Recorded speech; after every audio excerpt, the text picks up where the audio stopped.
Sir ఇది open university అంటే మీరు చాలామందికి ఒక అభిప్రాయం ఏముందంటే ఏదేదో వెనుకబడిన తరగతుల యూనివర్సిటీ, బహుజనుల యూనివర్సిటీ, బడుగుల యూనివర్సిటీ అనే ఇది ఉంది. అంటే వెనుకబాటుతనానికి లేదా మెయిన్ స్ట్రీమ్ యూనివర్సిటీ కాదని ఉంది. సరే, మేము సగర్వంగా చెప్పగలుగుతున్నాం. మేము ఊరికే 3 రోజుల క్రితము గ్లోబల్ అలుమ్ని మీట్ పెడితే ఎట్లా ఉంటుందని ఒక ఆలోచన 1 వీక్ బ్యాక్ వచ్చింది మాకు.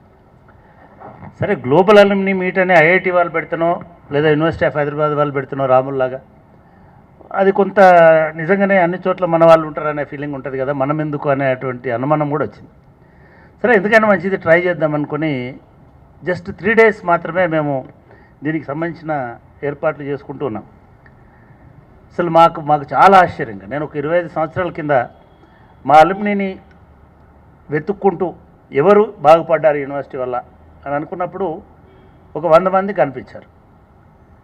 ఇవాళ మేము వెతుక్కుంటూ వెళ్ళలేదు, మమ్మల్ని వెతుక్కుంటూ దాదాపు 3000 మంది అద్భుతమైనటువంటి అలుమ్ని.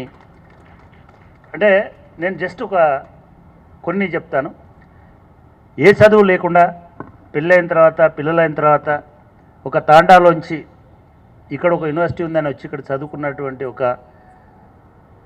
మహిళ, తెలంగాణలో వచ్చినటువంటి చాకలైలమ్మ మహిళా విశ్వవిద్యాలయానికి మొదటి వైస్ ఛాన్సలర్గా మా విద్యార్థిగా అని చెప్పుకోవడానికి మేము గర్వపడతాం సార్.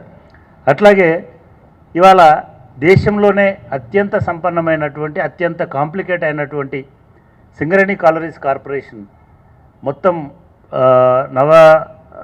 నవరత్నాల కంటే ఇంకా ఎక్కువ రత్నంలాగా వెలుగుతున్నటువంటి దాన్ని సిఎండి బలరాం కూడా మా ప్రౌడ్ అలుమ్ని అని చెప్తున్నాం. అఫ్కోర్స్ మా వనపట్ల సుబ్బన్న కూడా మా ప్రౌడ్ అలుమ్ని. అదేవిధంగా నాగభూషణం అనే IPS officer, Balaswamy IPS Hyderabad DCP, Garikapati Bindu Madhav IPS Kakinada SP, అదేవిధంగా కట్టా హేమావతి కమిషనర్, షీజ్ ప్రాజెక్ట్ డైరెక్టర్ ఐఏఎస్. మేము ఊరికే జస్ట్ ఫోన్ల మీద మాకు తారసపడ్డటువంటి వాళ్ళందరూ. అదేవిధంగా చాలామంది ఇక్కడ ఉన్నటువంటి వాళ్ళలో కూడా రచయితలలో కూడా ఉన్నారు, సినిమా నటులు ఉన్నారు, రెండు నంది అవార్డులు వచ్చినటువంటి వాళ్ళు ఉన్నారు, క్రీడాకారులు ఉన్నారు.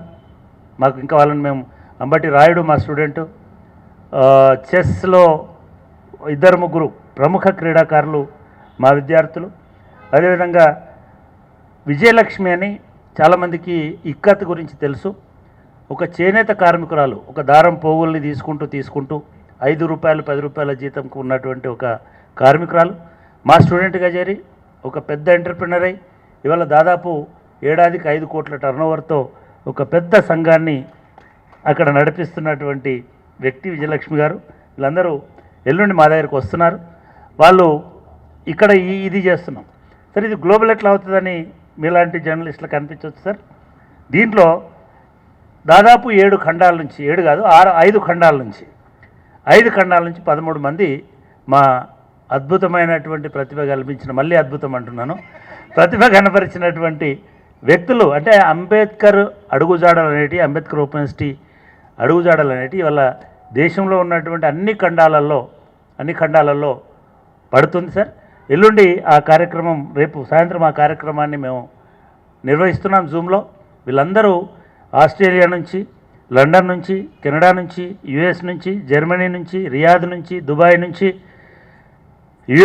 మళ్ళీ ఇంకా కెనడా నుంచి ఇంకా 2-3, ఇట్లా అన్ని చోట్ల నుంచి మా విద్యార్థులు ఇక్కడ చదువుకొని రెండవ ఛాన్స్, అప్పుడు అనుకున్న వాళ్ళలో రెండవ ఛాన్స్ అనుకొని ఇక్కడ చదువుకొని ఇవాళ ఫస్ట్ క్లాస్ కంట్రీలో ఫస్ట్ క్లాస్ ఉద్యోగాలు చేస్తూ ఫస్ట్ క్లాస్ మనుషుల్లాగా జీవిస్తున్నారు సార్. మీ అందరూ కూడా ఇక్కడ అందరూ కవులు, రచయితలు, మిత్రులు, ముఖ్యంగా ఫేస్బుక్, ట్విట్టర్, చాలా సామాజిక మాధ్యమాల్లో ఉన్న వాళ్ళు ఉన్నారు. మీరు ఈ యూనివర్సిటీ విశిష్టతని, ఈ యూనివర్సిటీ ఆవశ్యకతని, ఈ యూనివర్సిటీ భవిష్యత్తుకు కావాల్సినటువంటి దీన్ని మీరందరూ కూడా ప్రశంసిస్తారని, మా ప్రయత్నాన్ని మీరందరూ అభినందిస్తారని ఆశిస్తున్నాను.